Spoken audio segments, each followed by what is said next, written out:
It's a sunny early August day here in southern Idaho, and with me today is Eric Hansen. He's a production manager for Driscoll Brothers Produce. We're in front of a field of Norcota potatoes. The vegetation's just been taken down.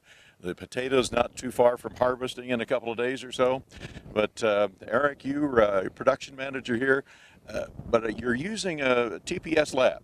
And what does the lab do for you and your potato crop and all of the other produce that Driscoll has? So we've used them here on this field. They've been able to get us quick turnarounds on our petioles. If we send the petiole off on Monday, we have the results back by Friday. We're looking out at 2 weeks ahead. If I have any questions, nobody's right there on the phone.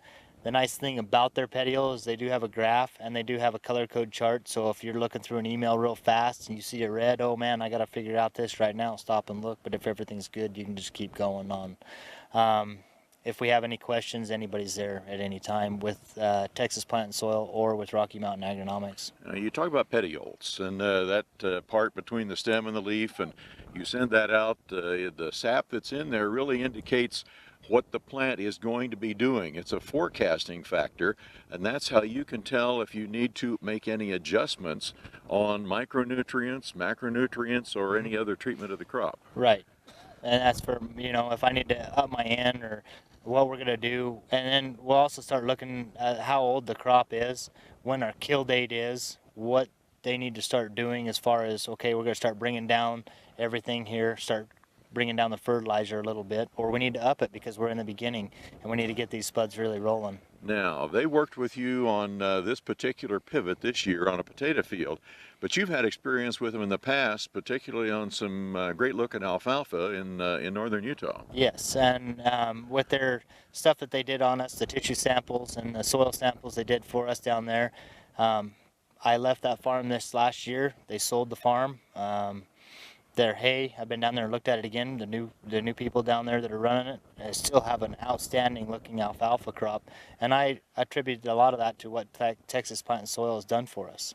Now, their services do come at a cost. Yes, but it's worth it. It's nice to have an outsider's opinion, not just from here in Idaho. Let's go somewhere else and see what someone else has to say just by looking at just the tissue and just the dirt, and they can tell us exactly what that plant needs.